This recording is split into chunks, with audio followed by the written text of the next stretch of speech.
বরিশাল নগরীর ২ নং ওয়ার্ডস্থ কাউনিয়া প্রধান সড়কের পানির ট্যাঙ্কি সংলগ্ন স্বপ্নবিলাস ভবনের ৪ তলায় বাবা মেয়ের লাশ উদ্ধার। এটি হত্যা নাকি আত্মহত্যা প্রশ্ন সবার। অনুসন্ধানে পুলিশ। আমি এখন যে আমার পোলারে শেষ করছে ৫ লাখ টাকা কামিয়ে করিয়া আমার পোলারে আসতে বছর তোমার জ্বালাইছে। এই পোলা মেন্টেলিং করাইয়া আমারে গোসাইয়া দিয়া টাকা লইয়া সময় যখন আমার দরজায় জোরে নক করছে যে ভাই আমার ভাই তো আত্মহত্যা করছে তার মেয়ের সহ, তখন আমি দৌড়ে যেয়ে দেখি যে নিয়ে তো আর আমরা জানি না, সেই সাংসারিক ব্যাপারে। পরে ওই বউ কইছে যে অন্যায় কিছু, আমি ওর লাগে থাকবো না, এই সেই কইয়ে বাজাইটা যাই ওই বউ ওই মেয়ের দাদির কাছে রাখিয়া, যখন ৩ বছর বয়স রাখিয়া ওই বউ মানে চলে গেছে। তার স্ত্রীটা খুবই খারাপ ছিল। আমরা ২-৩ বার সালিশি করছি, আমি নিজে করছি ২ বার।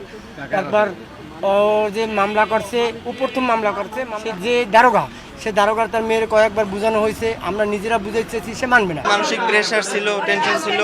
আপনার ৪-৫ মাস হচ্ছে আপনার তাদের ডিভোর্স হয়েছে। হ্যাঁ, ডিভোর্স হওয়ার পরে হচ্ছে আপনার তারে হচ্ছে আপনার যে ফিজিক্যালি মানসিকভাবে টর্চার করতো আর কি, যে মেয়ে নিয়ে যাবে। তো এই জন্য সে আর কি অনেক ডিপ্রেশনে ছিল। তো বাড়িওয়ালা আন্টি যে ছিল উনি দৌড়ে সকালবেলা নামছে 9টার দিকে। তো আমরা বলছি যে কি হয়েছে, বলছে যে ওই বাচ্চার গলা কেটে ফেলছে। তো আঙ্কেলকে দেখতাম সবসময় এখান দিয়ে হাঁটা চলাই করতো। তারপর উপরে দৌড়ে যাই দেখতেছি যে এরকম বাচ্চাটার গলা কাটা, আর আঙ্কেল পাশের রুমেই গলা কাটা ছিল। পরে জিজ্ঞেস করলাম যে কি হয়েছে, নাকি তার বউয়ের সাথে নাকি ঝগড়া হয়েছে রাত্রেবেলা, এরকম সেই জেরে ওই বাচ্চার দাদি ছিল, দাদা ছিল, ওই এরাই সবাই ছিল। তারপর আমরা জিজ্ঞেস করার পর নাকি তার মেয়েকে নাকি সে আগে মারছে, তারপর সে নাকি তার নিজের গলা নিজে কাটে। প্রশ্ন তো অবশ্যই আছে, কিভাবে একটা লোক এরকম নিজের গলা নিজে কাটতে পারে।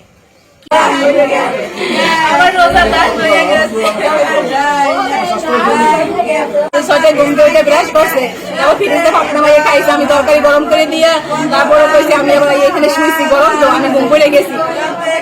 তারপর আমার খালামণি ফোন দিয়েছে, ফোন দেওয়ার পর আমি টিম করে আমার তোর আম্মু অসুস্থ, তুই টিম করে নাজিরে বলাইশন নেই। আমি বলতেছি না, আমি নাজিরে বোঝাতে পারবো না, তাই নাইমটা পাঠাই দিয়ে গেলাম। মা যাইয়া দেখি কি 9:30 বাজে ওই রক্ত 2টা লাশ পড়ে রয়েছে।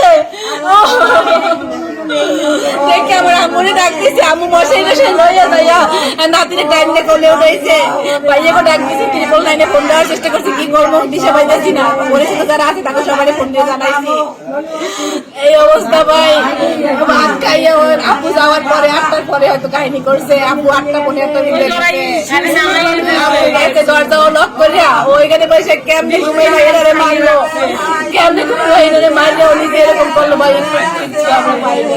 এটা কি সম্পূর্ণ আপনার এই যে মানে আপনার কি ধারণা যে এটা কি ডিপ্রেশনের কারণে এটা করছে? ডিপ্রেশনের কারণেই করছে। ওর বউর সাথে ওর ছাড়াছাড়ি হয়েছে।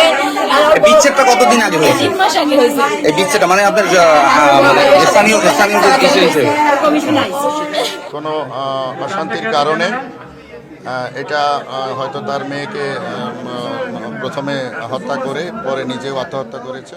আত্মহত্যা অথবা হত্যা যেটাই হোক, মৃতদেহ তাদের নিজেদের ফ্ল্যাটে আছে। সেই সংবাদের প্রেক্ষিতে আমরা ঘটনাস্থলে আসি এবং ঘটনাস্থলে এসে দেখতে পাই যে একটা ফ্ল্যাটের 3টা কক্ষ, একটা কক্ষের ভিতরে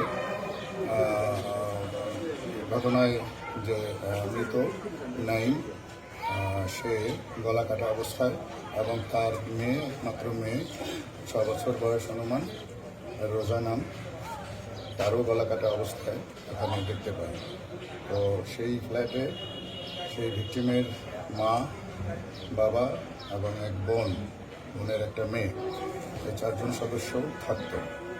তো তার বাবা যে সে সকালবেলায় অনুমান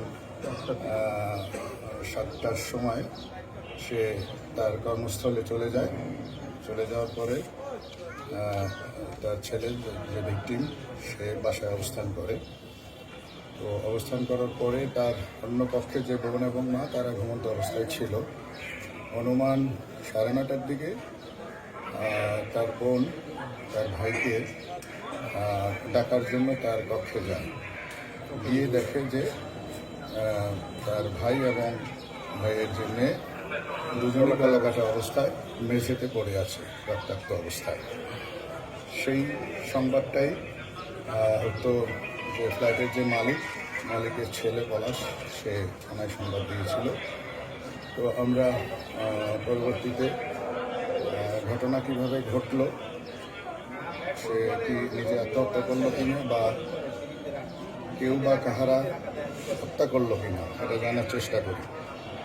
তো জিজ্ঞাসাবাদে আমরা যতটুকু জানতে পেরেছি যে উক্ত ভিকটিমের যে স্ত্রী ছিল, সেই স্ত্রীর সঙ্গে দীর্ঘদিন যাবৎ একটা মনোমালিন্য চলছিল এবং এক পর্যায়ে গত মাস তিনেক আগে তাদের মধ্যে ডিভোর্স হয়ে যায়। তো ডিভোর্স হওয়ার পর থেকে তার স্ত্রী তাদের যে কন্যা সন্তান রয়েছে সেই সন্তানকে নেয়ার জন্য বিভিন্ন প্রকার চাপ প্রয়োগ করত। তো আমাদের প্রাথমিক যে ধারণাটা হচ্ছে যে সেই কন্যাকে তার বাবাও ভিকটিম সে নিজে নিতে চাইত, সে তাকে কখনোই হাতছাড়া করতো না। তো এইটা নিয়েই উভয়ের মধ্যে একটা কথা কাটাকাটি চলছিল, অনবরত নাকি চলতো। যদিও তার স্ত্রী ডিভোর্সি এবং সে আলাদাই বসবাস করতো, সে এখানে আসতো না, ওই ফোনেই যা কথাবার্তা হতো। তো আমরা প্রাথমিকভাবে এটাই ধারণা করছি যে যেহেতু মেয়েকে সে ভালোবাসত, তো সেই মেয়ে নিয়ে গেলে সে কষ্ট পাবে, সেইটা থেকে সে একটা ডিপ্রেশনে ভোগে এবং সেখান থেকে হয়তোবা নিজের জীবনের প্রতি একটা মায়া চলে গেছে এবং মেয়েকে নিয়ে যখন যেহেতু এরকম একটা হচ্ছে, হয়তোবা সে চেয়েছে যে মেয়েও থাকবে না আমিও থাকবে না, এরকম একটা হতে পারে। কিন্তু তারপরেও আমরা এটাকেই সর্বোচ্চ বিষয় বা ঘটনা হিসাবে দেখছি না। এখনও আমরা ভাবছি যে অন্য কাহারও দ্বারা কোনো ঘটনা ঘটছে কিনা বা কেউ ঘটাইল কিনা, সেটাও আমরা তদন্ত করে দেখব।